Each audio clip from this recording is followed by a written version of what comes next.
Actually जो आपण study report त्यावेळी सबमिट केला सर, हे आहे स्टडी रिपोर्ट. त्यामध्ये आपण दाखवलेलं आहे कोण्या तारखेपासून कोण्या तारखेपर्यंत आपण स्टडी केलेला आहे आणि त्या बेसिसवर आपण एन्व्हायरमेंट क्लिअरन्स घेतलेला आहे. आणि तुम्ही त्यानंतर तुम्हाला ही एन्व्हायरमेंट क्लिअरन्स त्या पब्लिक हिअरिंगच्या अनुषंगाने कोर्टाने दिलेली होती आणि तो जो काही आम्ही डाटा सबमिट केलेला आहे तो त्यावेळेचा जो केलेला आहे तो जसाचा तसा आम्ही सरकारच्या समोर जी एनओसी फेटाळून लावली न्यायालयाने ज्या स्टडीच्या भरोशावर त्या पुन्हा जनसुनावणी घेण्याचा अधिकार न्यायालय देत आहे, तर त्याला फ्रेश रिपोर्ट का सबमिट करत नाही आहे? हा तर न्यायालयाचा झालेला अपमान आहे. चालेल, तुमच्या मुद्द्याची नोंद घेण्यात आली. हा शेतकऱ्यांना थोडासा पॉइंट आउट करून, कारण ही परिस्थिती आम्ही दात कोणाकडे मागायची हा सगळ्यात मोठा प्रश्न आहे.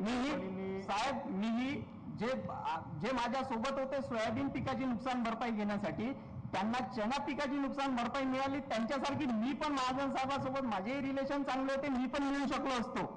पण 10-15 हजाराची लाचारी पत्करून जे समोरचं आमचं नुकसान होणार आहे त्याला का बरं बळी पडायचा, म्हणून मी ते प्रयत्न केलेले नाही. कृपया याला नोंद घ्यावी. कोणाला माझ्या बोलण्याचं काही वाईट वाटलं असेल तर त्याबद्दल माफी मागतो. धन्यवाद.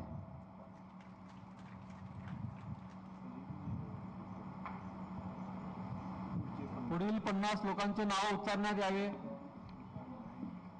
पुढील 50 नावे.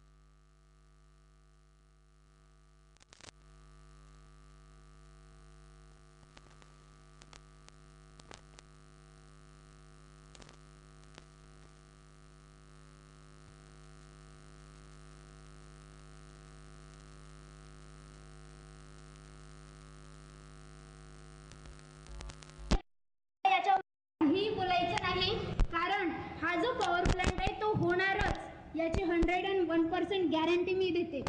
परंतु मजुरांच्या प्रश्नांची दखल घेऊन त्यांच्या पोटा पाण्याची तुम्ही काहीतरी सोय करावी. आज आम्हाला 150 रुपये भरून शुद्ध पाणी घ्या म्हणते, पण आमच्यासारखे मजूर वर्ग कुठे जाणार आणि काय 150 रुपये भरणार आहे का? जर त्यांच्याकडून 150 रुपये आमचंच पाणी आम्हाला शुद्ध करून विकत आहे, तर पुढे कंपनी मजुरांची मुलं शिकूनही त्यांच्याकडून डोनेशन घेतले जाणार नाही. या गॅरंटी काय? या प्रश्नाच्या गांभीर्याने सर्वांनी विचार करावा आणि त्यानंतरच प्रश्नांची तुम्ही उत्तरे आम्हाला द्या. बस एवढेच. Thank you sir.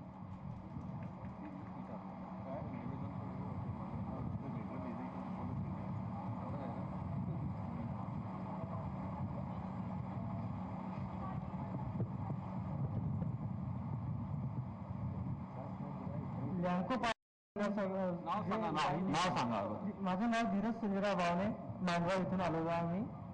आणि जे आतापर्यंत आपल्याकडे आक्षेप नोंदवले गेलेले आहे ते काही आपल्या म्हणजे स्वतःसाठी नोंदवले गेले आहे.